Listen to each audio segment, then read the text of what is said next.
Hey, Cub fans! Thanks for joining us here on Cubs 24/7, where Randy talks Cubs. We've got an off day today, and I think it's a good opportunity for us to take a deep breath and just sort of organize our thoughts a little bit. So that's what I started doing for myself, just trying to get my head around who's still on the roster. We know that Clark, McWilliams, and Brad Wick were recently assigned to minor league camp, so the roster was cut down to 47.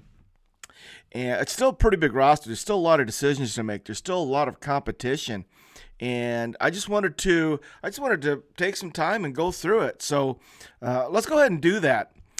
First thing is, Justin Steele has been told that he will be the opening day starter. We know that Mike Tauchman has been told that he has made the team.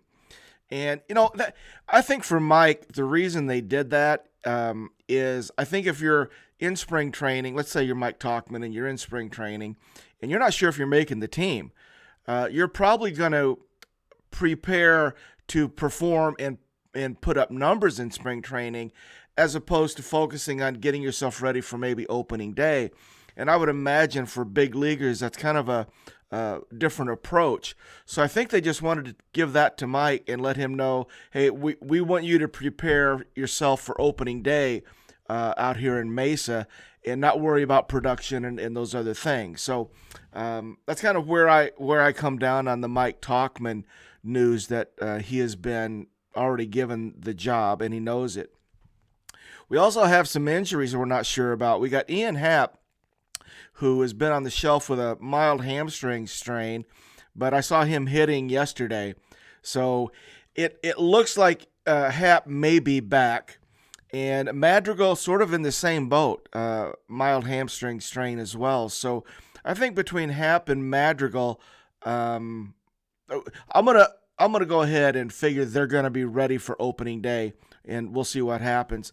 In terms of what I'm doing here with the analysis of this roster, we know Wisdom came off and he played. He looks like he's going to be fine. I don't think Tyone is. I'm very concerned because he was scratched, back tightness.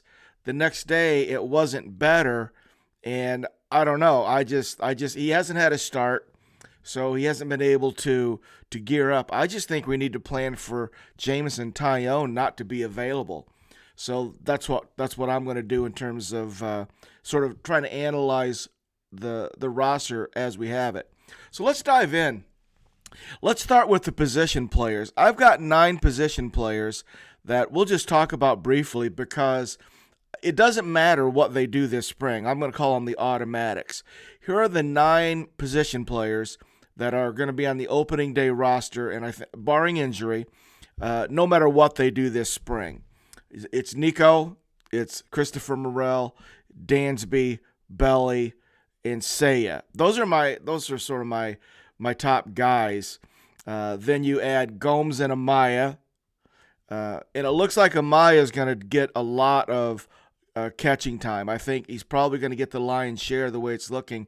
They already stretched him out. He caught 9 innings yesterday. So that tells me that they're preparing Miguel Amaya for lots of innings. And then Ian Happ. Injury or not, I'm going to count him. So that's 9 players that I have on the opening day roster as automatic. So that's 9. Position players, 9 of 13. So if I've got 9 of 13, that leaves 4 spots. We got to pick 4 guys out of this group. So here's the group. I got 10 of them. The first 6 are on the 40-man roster. And I'm actually going to go through some of their numbers so we can kind of compare it. Michael Bush, Alexander Canario, Patrick Wisdom, Matt Mervis, Miles Mastroboni, and Nick Madrigal. 6 players who are on the 40-man roster. I'm going to give us 4 players who are not on the 40-man roster who I believe are in the hunt for an opening day position. Garrett Cooper, Dom Smith, David Bodie, and then the other one, it's just kind of an outlier, but I'm going to talk about him because we haven't, is David Peralta. I saw David Peralta taking live BP recently. So I'm not 100% sure what his situation is, but David Peralta is a veteran player that I want to put into that group of non-roster players that are veterans. So let's just go ahead and talk about those 10, actually 9 because Peralta hasn't played, and I'll show you what they've done so far this spring. So remember, we've got to pick 4 guys out of this group, okay? So we'll start with Michael Busch. Here's his numbers. Michael has had 22 at-bats. He has 6 hits, 2 home runs, 3 RBIs. He's walked twice, struck out 9 times. Here's his slash. 241 with a 3.13 on base. He's slugging .586. His OPS is just under 9 at .899. So those are really good numbers. In addition to the numbers, Busch passes the eye test for me. He's looked really good. He looks like a hitter. He's a lefty. He's not versatile. He's going to play first base or DH is the way it looks. So that's Michael Busch. Next player is Alexander Canario. Alexander is leading the team in at-bats so far this spring. He has 30 of them. 8 hits, no home runs, 2 RBIs. He's walked 7 times, struck out 7. Here's his slash. He's hitting .267 with a 405 on base. Slug is down 367 for an OPS of 772. He's played pretty much all the outfield positions. He's playing a lot. They're really taking a long, hard look at Alexander. And I keep waiting. The eye test for me, I keep waiting for his slug to happen. Right? There's slug there. I don't think it's shown itself just yet. And I think that's what they're waiting to see. I think they're going to give him enough runway to see if his slug starts to come. He's already shown better plate discipline, not chasing. His 7 walks will attest to that. But so let's say his plate discipline has improved and it's there. He's got a 1-to-1 strikeout to walk ratio. What I'm looking for over the next couple of weeks is slug. So we'll see what happens there. Next, Patrick Wisdom. Only 11 at-bats, but 3 hits, no home runs yet. 3 RBIs, hasn't walked, struck out 3 times. He's slashing .273 with a .273 on base. 364 slug, OPS is 637. So not a lot of power production out of Patrick Wisdom just yet. 11 at-bats. He has looked pretty good. Played some third base. Looks like he's defensively could be maybe our best third baseman at this point. I don't like him as well at first base, but Patrick Wisdom. Next, we have Matt Mervis. Matt has had 20 at-bats so far this spring, got 5 hits, home run, 2 RBIs. He's walked 6 times, struck out 5 times. So, sort of like Canario, Mervis has shown some much better plate discipline. 6 walks, 5 strikeouts. He's much better. He's not chasing near as much as what I saw last year. So we'll see. His slash, he's hitting .250 with 423 on base and a 400 slug, OPS 823. So those are pretty decent numbers for Matt, and I don't think he's clicked yet. I think this is just he's still looking for it and searching, and I think they're giving him a long, hard look. Let's go to the Miles Mastrobuoni and Nick Madrigal debate. Miles has 21 at-bats, 6 hits. He's homered. He's got 2 RBIs, walked twice, and struck out 5 times. He also leads the team in stolen bases this spring with 3. Miles is slashing .286 with a 333 on base and a 476 slug. Miles' OPS is over 8 at 809, and he's played all over the field. He can play the outfield, and he can play shortstop, which to me means he can play third, he can play second. So very versatile. Probably our fastest guy, maybe our best base runner. So Miles Mastrobuoni so far is looking good, and it appears to me that they really like him. So we'll see. Let's go to Nick Madrigal. Nick will be the last of the 6 guys who are on the 40-man that I think are in the hunt for an opening day position. As we know, he's been hurt. He hasn't played for, 10 days-ish, something like that. 13 at-bats, 3 hits, no homers, no RBIs, a walk and a strikeout. hitting 231 with a 375 on base, 308 slug for a 683 OPS. So I just think that's very Madrigal-like. I think that's what you can expect. So we'll see if he gets healthy and he gets another 10, 15 at bats. We'll see what they look like. I would predict they look about the same. All right, let's go to the 4 veterans, the non-roster veterans that we have. We'll start with Garrett Cooper. Garrett has gotten so far 12 at bats, 3 hits. He's homered, 4 RBIs. He's walked 4 times and struck out 3 times. He's hitting 250 with a 400 on base. Slug is up, 583. OPS just under 1,000, 983. Limited number at bats, but I'll take that OPS all day long. Dom Smith, 11 at bats. Dom has 5 hits in 11 at bats, 1 home run, 2 RBIs, hasn't walked, struck out 3 times. Dom's sitting 455 with a 500 on base, 818 slug. OPS is 1,318. Dom Smith. I don't know if you knew that. Let's do Bodie. Garrett and Dom, before I get into Bodie, aren't near as versatile as what Bodie is. That's kind of something that I think I'm going to throw into this mix of these 3 veteran guys. Garrett and Dom are first base or DH, which, we got Bush thinking first base. If Mervis plays, he's first base. If Wisdom plays, he's first base. We got just a ton of first basemen, and something's got to give. But Garrett and Dom both are slugging right at 1,000. Dom is above it, so they're looking good. Well, David Bodie in 29 at bats, he's got 7 hits, 3 home runs, leads the team in home runs this spring, 7 RBI, I think 8 leads that. He's walked 7 times and struck out 7, so his strikeout to walk ratio is 1-to-1. His OPS is just under 900 at 899, hitting 241 with a 313 on base. I'd like to see his on-base percentage more above the 350 mark, but his slug's 586. He's played outfield, he's played shortstop, he's played third base. David Bodie's looked really good defensively in the infield. Looks like a solid veteran. In fact, I would trust him at shortstop. I think I'd trust him at shortstop maybe over Miles. Maybe. I mean, he looks good. And he played left field the other day. Looks like dude can play some outfield. So Bodie can play an outfield spot. He can play the infield for it. Play first base. He can play all 4 positions in the infield, David Bodie.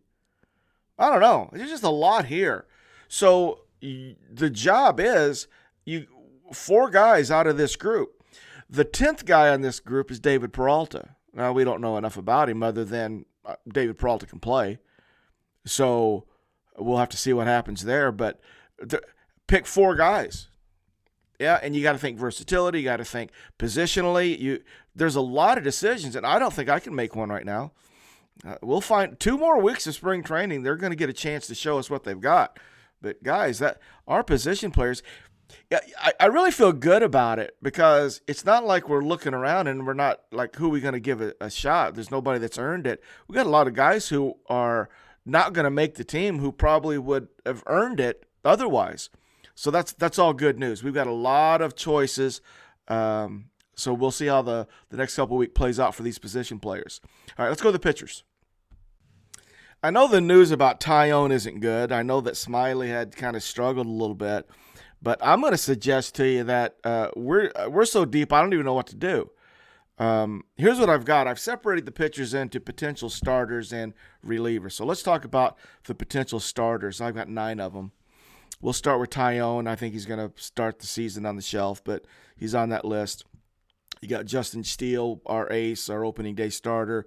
You got Shota Imanaga. You got Kyle Hendricks, Jordan Wicks, Javier Assad, Hayden Wesneski, Drew Smiley, and a new name that I'm putting into this group just because of what he did coming in with no notice to take over for Taillon when he was scratched is Thomas Pannone.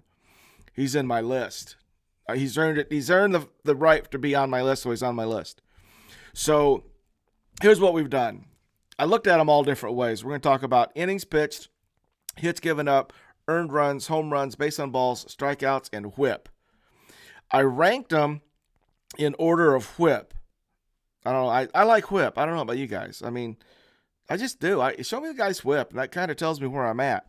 So in this group that I just gave you, 1, 2, 3, 4, 5, 6, 7, 8, 9 total.